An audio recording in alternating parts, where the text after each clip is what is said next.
So ternyata penurunan lalu kemudian terjadi pula rebound dan begitu pula pola setidaknya dalam satu pekan terakhir. Kalau Anda perhatikan area resisten semakin mengerucut, semakin rendah dari 1744 turun ke 1736 lalu kemudian 1732, sementara area terendah pun dari sebelum 1703 lalu kemudian beranjak di 1716. Bahkan kemarin itu hanya sempat menyentuh 1716 dan rebound kembali di 1725 atau bahkan 1728. Meskipun tidak mencapai area tertinggi 1732 yang kita inginkan, tapi kurang lebih gambarannya adalah setiap terjadi penurunan, silakan Anda perhatikan bahwa dia selalu kembali berhasil rebound. Meskipun faktor tekanan tersebut dikarenakan kekhawatiran terhadap second wave pandemi.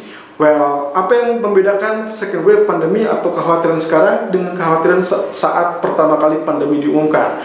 Oke, kita lihat di kategori first pandemi di medio April ataupun di medio Maret. Saat itu diumumkan, lalu kemudian kekhawatiran atau kepanikan market terjadi dan menenggelamkan aset berisiko, contohnya seperti bursa saham atau indeks saham dalam hal ini terbenar, dan gold yang seharusnya menjadi idola saat terjadi kepanikan justru ikut terbenar dikarenakan sebagai aset liquidity untuk menutupi margin call yang terjadi di riskier aset. Lalu kemudian muncullah dengan paket-paket bantuan ataupun paket stimulus yang dikucurkan baik oleh pemerintah ataupun bank sentral.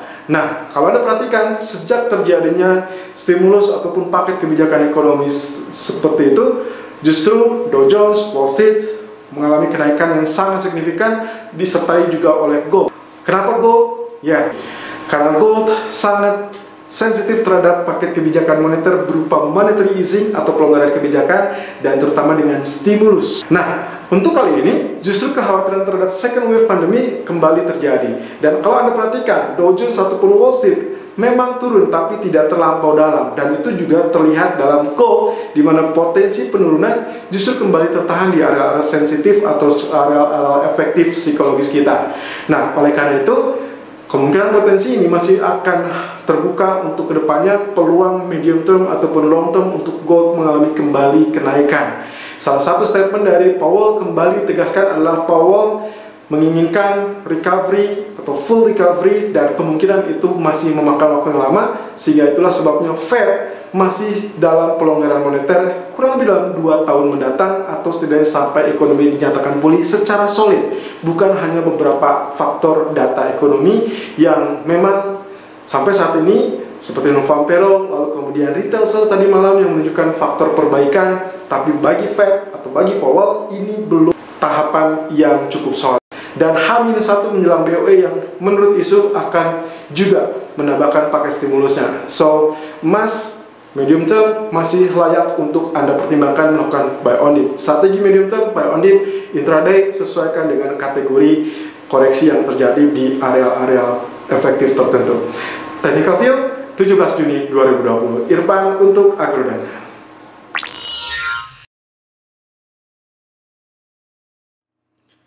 Technical view gold 17 Juni 2020 per jam 11 lewat 42 menit waktu Indonesia bagian Barat. High 1728.70 dan low 1722.60. Running price masih bertahan 1726.20. Oke, satu hal yang sedikit miss kemarin, ternyata dia swing low masih kembali terjadi sampai kurang lebih di area 1716. Ya, 1716.60, tapi setidaknya bentuk tail ini hampir mirip dengan apa yang terjadi di tanggal 15 Juni yang lalu ya.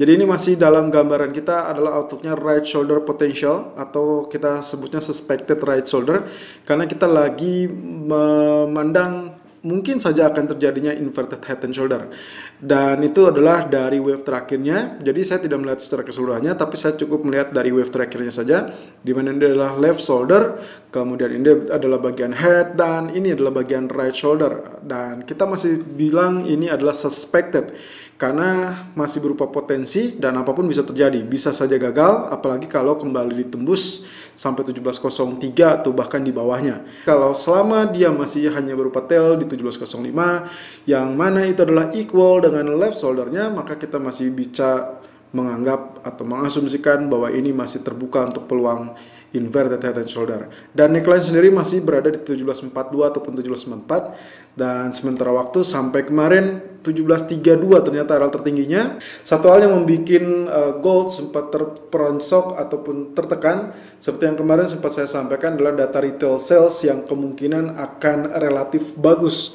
Karena mau tidak mau disadari atau tidak, 1 bulan terakhir dengan asumsi ataupun image bahwa lockdown sudah diperlonggar, kemudian reactivate atau mungkin reopening activity, maka kemungkinan itulah yang mengakibatkan data retail sales cenderung bagus. Tapi statement dari Powell sendiri mempertegas bahwa pemulihan masih jauh dari kata pulih karena kemungkinan potensinya masih butuh waktu yang cukup lama. Apalagi term waktunya itu masih uncertain atau tidak pasti. Kita masih berhadapan dengan virus yang sampai saat ini belum teratasi dengan sangat maksimal. Itu yang kemudian disampaikan oleh Powell. Jadi di sini pernyataan tentang suku bunga yang tetap di dalam zero rate, lalu kemudian pembelian obligasi tetap dijalankan, monetary easing tetap diperjalankan, maka itu adalah konsumsi yang cukup bagus untuk safe haven gold. Setiap dip yang terjadi, setiap penurunan yang terjadi itu adalah kesempatan Anda untuk memanfaatkan situasi dan kondisi. Jadi kita masih menantikan apakah dia tembus hari ini atau tidak, meskipun cukup lama ya untuk melihat prosesnya. Tapi kita lihat 1-2 hari ke depan, seperti yang sempat kemarin saya sampaikan di video, bahwa kemungkinan potensinya masih bisa mengalami rally.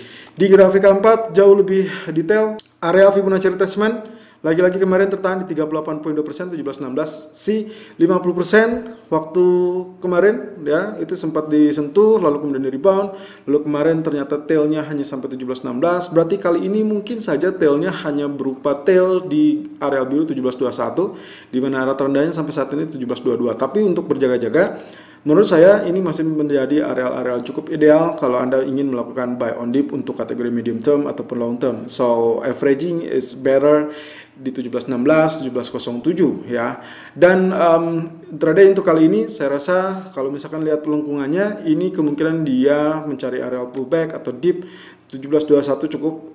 Tadi untuk kali ini 1721 ataupun 1722.50 ya, sedikit lagi, tapi nanti malam saya rasa bakal akan ada swing low kembali. Anda bisa lakukan buy di sana. Targetnya adalah 1728.00 dan target kedua adalah 1735.00 atau poin 20, dan stop loss kurang lebih di 1714.40. Dan lagi-lagi saya ingatkan untuk kategori medium term ini adalah area-area yang cukup baik untuk melakukan averaging di area 38.2% ataupun 50%. Selalu gunakan stop loss dan risk management sesuai dengan equity dan strategi trading Anda.